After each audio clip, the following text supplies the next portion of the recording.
स्वागत है स्टूडेंट। हमारे चैनल पर हम आपके लिए लेकर आए हैं उड़ान कार्य पुस्तिका का जो पाठ है ध्वनि कविता का हिंदी विषय कविता ध्वनि पाठ 1। इसकी गतिविधि नंबर 1 है, जिसमें दिया हुआ है दिए गए चित्र को ध्यान से देखते हुए तुकांत व पुनरुक्त शब्द छांट कर अलग अलग कीजिए। यहाँ हम देख सकते हैं इस सर्किल में बहुत सारे शब्द दिए हुए हैं, जैसे हाथ साथ, पल पल, मान मान जान, बार बार, जाते जाते। तो इनमें से हमको अलग अलग करने हैं तुकांत शब्द और पुनरुक्त शब्द। तुकांत शब्द होते हैं जिनकी धुन एक जैसी होती है, जैसे माला ताला, हद कद। और पुनरुक्त शब्द होते हैं जिनको बार बार एक ही शब्द को एक बार से ज़्यादा बार दोहराया जाए। तो यहाँ पर हम इनमें से छांट देंगे। तुकांत शब्द में आ जाएंगे माला ताला, हद कद, लाल बाल, मान जान, हाथ साथ। और पुनरुक्त शब्द में आ जाएंगे हरे हरे, जाते जाते, बार बार और पल पल। अब देखते हैं गतिविधि नंबर 2। वर्णों को सही क्रम में रखते हुए सार्थक शब्द बताइए। तो यहाँ पर हम देख सकते हैं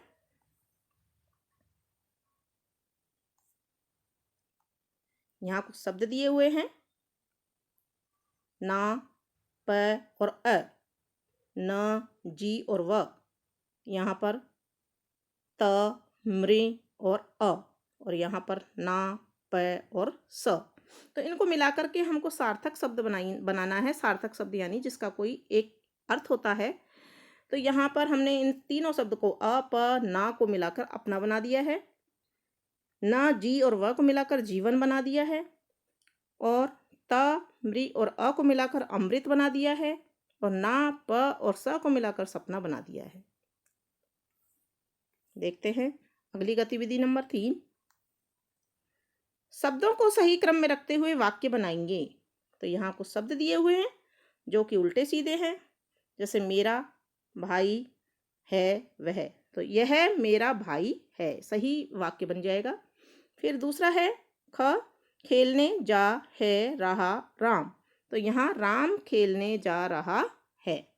तीसरा, जाएंगे बाजार हम बाजार जाएंगे। सही जो सार्थक वाक्य है, यह सही क्रम में जमाने पर लिखने पर जो वाक्य बनता है, हम बाजार जाएंगे।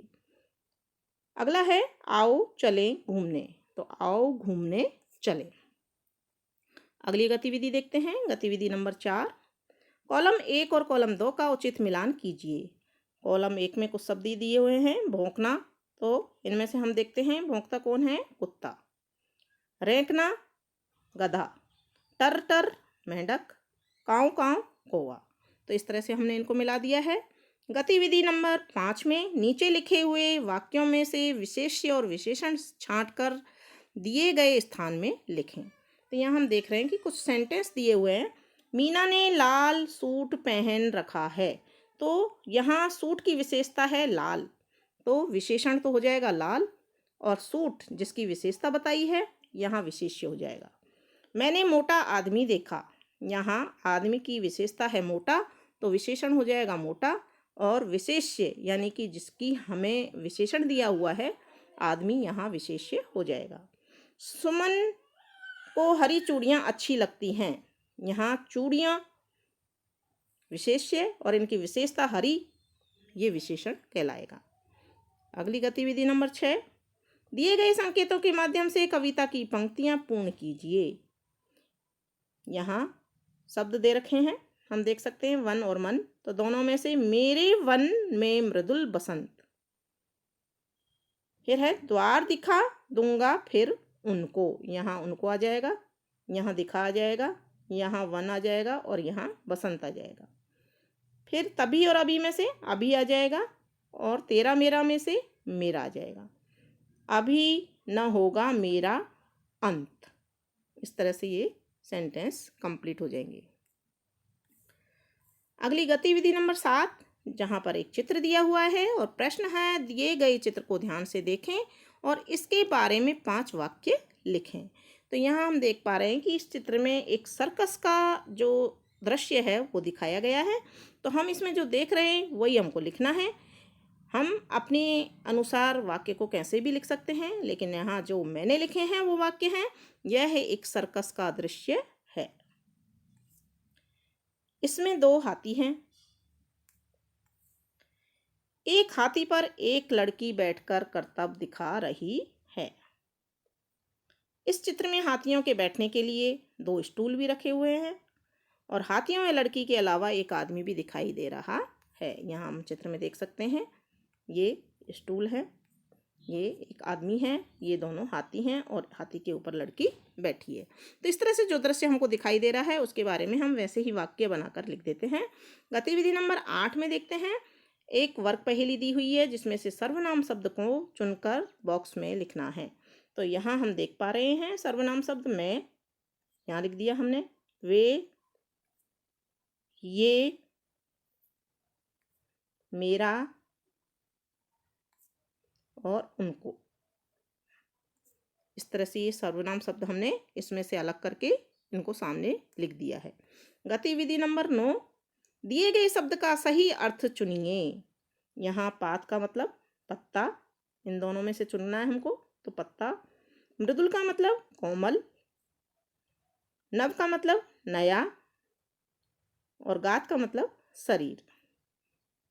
तो इस तरह से ये हमने सही अर्थ चुन करके यहाँ लिख दिए हैं।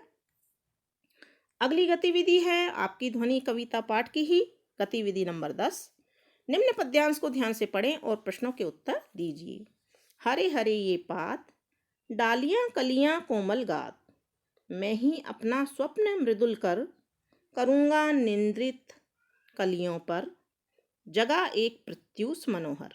तो ये कुछ पंक्तियां हैं जो एक कविता की हैं। प्रस्तुत गद्यांश में आए तुकान शब्दों को लिखें। तो यहाँ हम देख रहे हैं तुकान शब्द होते हैं पातगात, कर पर और डालियां और कलियां। यहाँ दिए हुए हैं ये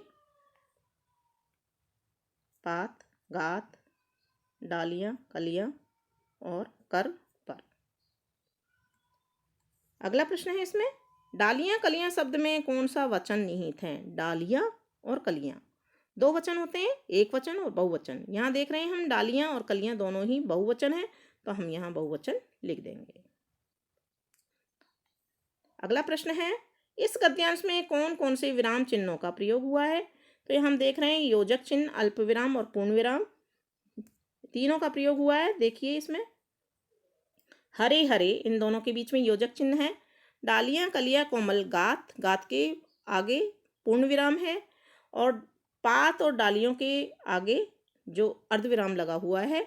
तो इस तरह से यहाँ पर इन पंक्तियों में 3 प्रकार के चिन्हों का प्रयोग किया गया है, जिनको हमने यहाँ लिख दिया है, योजक चिन्ह, अल्प विराम और पूर्ण विराम।